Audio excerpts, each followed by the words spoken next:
Ser y tiempo, por Martin Heidegger. 38. Primera parte. La interpretación del Dasein por la temporeidad y la explicación del tiempo como horizonte trascendental de la pregunta por el ser. Primera sección. Etapa preparatoria del análisis fundamental del Dasein. Capítulo quinto. El estar en como tal. A. La constitución existencial de la I. Párrafo 33. El enunciado en cuanto modo derivado de la interpretación. Toda interpretación se funda en el comprender. El sentido es lo articulado en la interpretación y lo bosquejado como articulable en el comprender. En la medida en que el enunciado o juicio se funda en el comprender y representa una forma derivada de llevarse a cabo la interpretación, él también tiene un sentido. Sin embargo, el sentido no puede ser definido como algo que se encuentra en el juicio, junto con el acto de juzgar. El análisis explícito del enunciado en el contexto presente tiene una múltiple finalidad. Por una parte, en el enunciado se puede hacer ver en forma palpable de qué manera la estructura del en cuanto, constitutiva del comprender y la interpretación, es modificable. El comprender y la interpretación se vuelven así mucho más nítidos. Por otra parte, el análisis del enunciado tiene un lugar sobresaliente dentro de la problemática ontológico fundamental por el hecho de que en los comienzos decisivos de la ontología antigua, el logos constituyó el único hilo conductor para el acceso al ente propiamente dicho y para la determinación del ser de ese ente. Finalmente, desde hace mucho tiempo, se considera al enunciado como el lugar primario y propio de la verdad. El fenómeno de la verdad se halla tan estrechamente unido al problema del ser que la presente investigación tropezará necesariamente en su desarrollo con el problema de la verdad, e incluso se encuentra ya implícitamente en esa dimensión. El análisis del enunciado debe contribuir a la preparación de esta problemática. En adelante, asignaremos al término enunciado tres significaciones que han sido extraídas del fenómeno designado por él y que, estando unidas entre sí, circunscriben en su unidad la estructura entera del enunciado. 1. Enunciado significa primariamente mostración. Mantenemos así el sentido originario del logos, como hacer ver al ente desde sí mismo. En el enunciado, el martillo es demasiado pesado. Lo descubierto para la visión no es un sentido, sino un ente en la forma del estar a la mano. Y aunque este ente no se encuentre en una cercanía palpable y visible, la mostración mienta al ente mismo, y de ningún modo una mera representación de él, ni tampoco algo puramente representado, ni mucho menos un estado psíquico del enunciante, su representación de este ente. 2. Enunciado significa tanto como predicación. De un sujeto se enuncia un predicado, aquel es determinado por éste. Lo enunciado en esta significación no es el predicado, sino el martillo mismo. En cambio, lo enunciante, es decir, lo determinante, está en el demasiado pesado. Lo enunciado en esta segunda significación, es decir, lo determinado en cuanto tal, ha experimentado una reducción de su contenido, en comparación con lo enunciado en la primera significación. Toda predicación es lo que es tan solo como mostración. La segunda significación del enunciado tiene su fundamento en la primera. Los miembros de la articulación predicativa, sujeto y predicado, surgen dentro de la mostración. No es la determinación la que descubre, sino que, en cuanto modo de la mostración, empieza, precisamente, por reducir la visión a lo que se muestra en cuanto tal, el martillo, a fin de hacer, por medio de la reducción explícita de la mirada, que lo patente se manifieste explícitamente en su determinación. La determinación empieza por dar un paso atrás en relación a lo ya patente, el martillo demasiado pesado.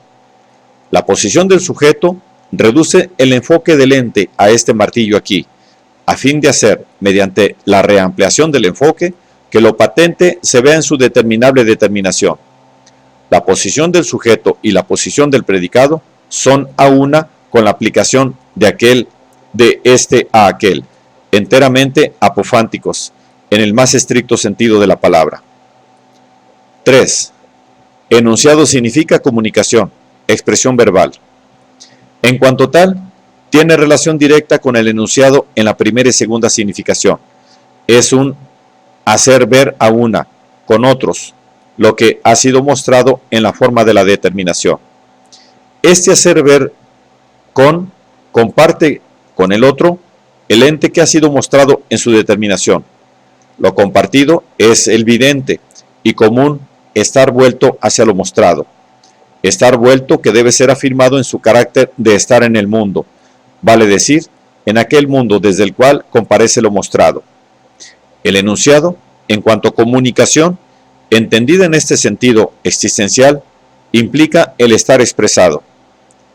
Lo enunciado en cuanto comunicado puede ser compartido por los otros con el enunciante, sin que el ente mostrado y determinado esté para ellos mismos en una cercanía palpable y visible. Lo enunciado puede seguir siendo comunicado de unos a otros. El círculo de este evidente compartir de unos a otros se amplía, pero al mismo tiempo, en esta transmisión de unos a otros, lo mostrado puede volver a ocultarse, aunque también el saber y conocer que surge de este oír decir, sigue apuntando al ente mismo y no afirma, como podría pensarse, un sentido valedero que haya ido pasando de mano en mano. También el oír decir es un estar en el mundo y un estar vuelto hacia la cosa de la cual se oye hablar. La teoría del juicio inspirada hoy predominantemente en el fenómeno de la validez no podrá ser discutida aquí en forma detallada. Contentémonos con señalar el carácter en muchos sentidos problemáticos de este fenómeno de la validez, que es considerado desde la época de Lotze como un protofenómeno irreductible. Esta condición la debe ese fenómeno únicamente a su falta de claridad ontológica. No menos oscura es la problemática que ha echado raíces en torno a este ídolo verbal. Validez mienta, en primer lugar, la forma de la realidad que es propia del contenido del juicio, en tanto que éste se mantiene inalterable frente al cambiante proceso psíquico del juzgar. En el estado actual de la pregunta por el ser, que fue descrito en la introducción de este tratado, difícilmente podrá esperarse que la validez, en cuanto ser ideal, se destaque por una particular claridad ontológica. Validez significa también la vigencia del sentido del juicio válido respecto del objeto mentado en él y adquiere así la significación de validez objetiva y de objetividad en general. El sentido que de esta manera vale del ente, que es intemporalmente valedero en sí mismo, vale además en el sentido del valor para todo el que juzga racionalmente. Validez quiere decir ahora carácter vinculativo, validez universal. Y si, además de todo ello, se sostiene una teoría crítica del conocimiento, según la cual el sujeto propiamente no sale hacia el objeto, entonces la validez, en cuanto a validez del objeto, objetividad, se funda en la consistencia valedera del verdadero sentido. Las tres significaciones del valer aquí expuestas, esto es, del valer en cuanto a manera de ser de lo ideal, en cuanto a objetividad y en cuanto a carácter vinculativo, no solo carecen en sí mismas de transparencia, sino que se confunden constantemente enredándose entre sí. La prudencia metodológica exige que no se tomen como hilo conductor de la interpretación conceptos tan iridiscentes. No restringiremos de antemano el concepto de sentido a la significación de contenido del juicio, sino que lo entenderemos como el fenómeno existencial ya caracterizado en el que se hace visible la estructura formal de lo que puede ser abierto en el comprender y articulado en la interpretación. Si reunimos en una mirada unitaria hacia el fenómeno completo las tres significaciones del enunciado recién analizadas, tendremos como definición que el enunciado es una mostración que determina y comunica. Pero hay que preguntar con qué derecho entendemos el enunciado como un modo de la interpretación. Si lo es, entonces tendrán que reaparecer en él las estructuras esenciales de la interpretación. El mostrar del enunciado se lleva a cabo sobre la base de lo ya abierto en el comprender o de lo circunspectivamente descubierto. El enunciado no es un comportamiento en el aire, que por sí mismo pudiera abrir primariamente el ente, sino que se mueve ya siempre sobre la base del estar en el mundo. Lo que antes se mostró en relación al conocimiento del mundo no es menos valedero del enunciado. El enunciado necesita del haber previo de algo abierto, que será mostrado en la forma de la determinación. Por otra parte, la determinación implica ya un punto de vista desde el cual se mira hacia lo que hay que enunciar. Aquello hacia lo que se apunta en el ente previamente dado, asume en la determinación la función de lo determinante. El enunciado necesita de una manera previa de ver, mediante la cual el predicado que hay que destacar y convertir en atributo se libera, en cierto modo, de su inexplícita inclusión en el ente mismo. Al enunciado, en cuanto comunicación determinativa, le pertenece siempre una articulación de lo mostrado, realizada en el plano de la significación. El enunciado se mueve en una determinada conceptualización. El martillo es pesado. La pesantez le pertenece al martillo. El martillo tiene la propiedad de la pesantez. El modo previo de entender implicado en el enunciado no llama de ordinario la atención, porque el lenguaje lleva siempre consigo una bien elaborada conceptualización. Al igual que la interpretación en general, el enunciado tiene necesariamente sus fundamentos existenciales en el haber previo, la manera previa de ver y el modo previo de entender. Pero, ¿hasta qué punto el enunciado es un modo derivado de la interpretación? ¿Qué se ha modificado en esta? Podemos señalar esa modificación ateniéndonos a casos límite de enunciados, considerados en la lógica como casos normales y como ejemplos de los fenómenos enunciativos más simples. Lo que la lógica estudia como proposición enunciativa categórica, ejemplo, el martillo es pesado, lo comprende siempre, previamente a todo análisis, de un modo lógico. Inadvertidamente se ha supuesto de antemano, como sentido de la proposición, que la cosa martillo tiene la propiedad de la pesantez. En un primer momento, en la circunspección del ocuparse, no hay enunciados de este tipo, pero en cambio, la circunspección tiene sus formas específicas de interpretación, que, a diferencia del juicio teorético mencionado, podrían expresarse así: el martillo es demasiado pesado, o mejor aún, demasiado pesado, o bien el otro martillo. El modo originario como se lleva a cabo la interpretación no consiste en la proposición enunciativa teorética, sino en el hecho de que en la circunspección del ocuparse se deja de lado o se cambia la herramienta inapropiada sin decir una sola palabra. De la falta de palabras no se debe concluir la falta de interpretación. Por otra parte, la interpretación circunspectiva expresada no es necesariamente, por ese solo hecho, un enunciado en el sentido ya definido. ¿Qué modificaciones ontológico-existenciales hacen surgir el enunciado desde la interpretación circunspectiva? El ente tenido en el haber previo, el martillo, por ejemplo, está como útil, inmediatamente a la mano. Si este ente se vuelve objeto de un enunciado, ya con la actitud enunciante se produce de antemano y de un solo golpe una mutación en el haber previo. El con qué, de carácter a la mano, del habérselas o del quehacer, se convierte en un acerca de, del enunciado mostrativo. La manera previa de ver apunta a algo que está allí en lo a la mano, por medio de la mirada contemplativa, y para ella, lo a la mano se oculta en tanto que a la mano. Dentro del proceso del descubrimiento del estar ahí, que encubre el estar a la mano, el ente que comparece estando ahí es determinado como estando de tal o cual modo ahí. Ahora, por primera vez, se abre el acceso a algo así como las propiedades. El qué del decir determinante de lo que está ahí es extraído de lo que está ahí en cuanto tal. La estructura de en cuanto de la interpretación experimenta así una modificación. El en cuanto ya no llega en su función de apropiación hasta una totalidad respeccional. Ha sido apartado de sus posibilidades de articulación de las relaciones remisivas, de la significatividad que constituye la circunmundaneidad. El en cuanto queda repelido al plano indiferenciado de lo que solo está ahí.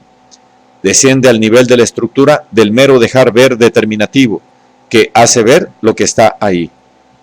Esta nivelación del originario en cuanto, de la interpretación circunspectiva, que lo convierte en el en cuanto de la determinación del estar ahí, es el privilegio del enunciado. Solo así puede éste llegar a ser una pura mostración contemplativa. De este modo, el enunciado no puede negar su origen ontológico en la interpretación comprensora. El en cuanto, originario de la interpretación circunspectivamente comprensora, será llamado en cuanto hermenéutico existencial, a diferencia del en cuanto apofántico del enunciado. Entre la interpretación todavía enteramente encubierta en el comprender de la ocupación y su extrema contrapartida, el enunciado teorético sobre lo que está ahí, hay múltiples grados intermedios: enunciados sobre sucesos del mundo circundante, descripción de cosas a la mano, informe de situación, registro y fijación de una condición fáctica, descripción de un estado de cosas, narración de lo acaecido. Estas proposiciones no se dejan reducir, sin tergiversación esencial de su sentido, a proposiciones enunciativas teoréticas. Tienen su origen, al igual que estas, en la interpretación circunspectiva. Con el avance en el conocimiento de la estructura de logos, el fenómeno del en cuanto apofántico no podía dejar de mostrarse en alguna forma. La manera como fue visto por primera vez no es casual y no ha dejado de tener su influencia en la historia ulterior de la lógica.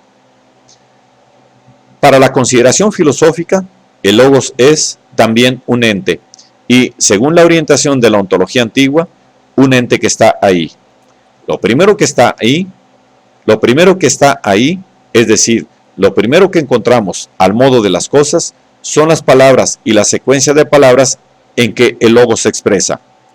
La primera investigación de la estructura del logos, que de este modo está ahí, encuentra una multitud de palabras que están ahí juntas.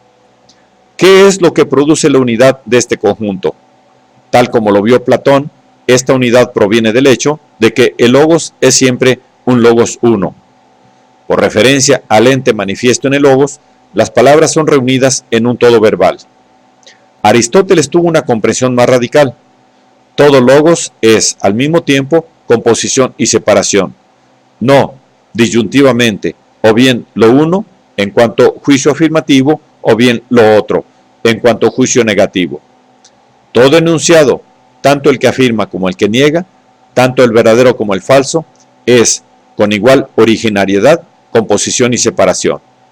Mostrar es reunir y separar. Sin embargo, Aristóteles no desarrolló el análisis hasta el punto de preguntarse qué fenómeno es el que, dentro de la estructura de logos, hace posible y a la vez exige caracterizar todo enunciado como síntesis y diairesis.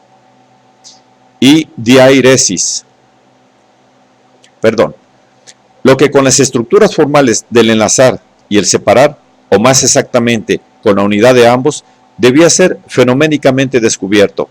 Es el fenómeno del algo en cuanto a algo. En virtud de esta estructura, una cosa solo es comprendida en función de otra cosa, en conjunción con ella, y de tal manera que esta confrontación comprensora, junto con reunir, a la vez separa lo reunido, articulándolo en la interpretación. Si el fenómeno del en cuanto queda encubierto, y sobre todo, si queda oculto en su origen existencial a partir del en cuanto hermenéutico, entonces el planteamiento fenomenológico de Aristóteles para el análisis de logos se desintegra en una superficial teoría del juicio, según la cual juzgar es enlazar o separar representaciones y conceptos. Enlazar y separar pueden ser formalizados aún más, convirtiéndose en una relación. En la logística, el juicio se resuelve en un sistema de correlaciones y se convierte en objeto de un cálculo, pero no en tema de una interpretación ontológica. La posibilidad e imposibilidad de una comprensión analítica de la relación en el juicio en general están estrechamente vinculadas con el correspondiente estado de la problemática ontológica fundamental.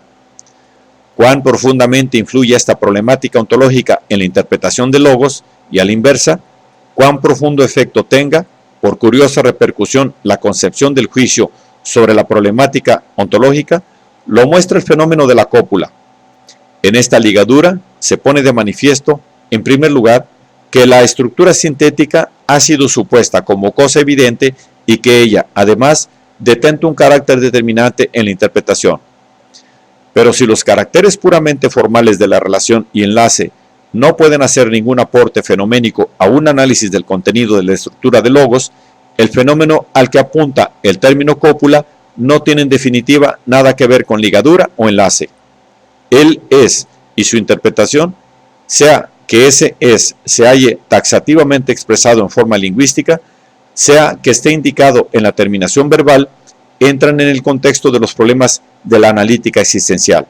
Si es verdad que el enunciar y la comprensión del ser son posibilidades existenciales de ser del Dasein mismo. La elaboración de la pregunta por el ser volverá a encontrar este peculiar fenómeno de ser que aparece dentro del logos. De momento, se trataba tan solo de dejar en claro, mediante la demostración del carácter derivado del enunciado con respecto a la interpretación y el comprender, que la lógica de logos está enraizada en la analítica existencial del Dasein. El reconocimiento de la insuficiente interpretación ontológica del logos agudiza, además, la visión del carácter no originario de la base metodológica en que se apoya la ontología antigua. El logos es experimentado como algo que está ahí e interpretado como tal. Asimismo, el ente mostrado por él tiene el sentido de un estar ahí. Este sentido de ser queda sin diferenciar frente a otras posibilidades de ser, de tal manera que al mismo tiempo el ser, en el sentido formal de ser algo, se amalgama con él, sin que se haya podido lograr siquiera una clara separación regional de ambos.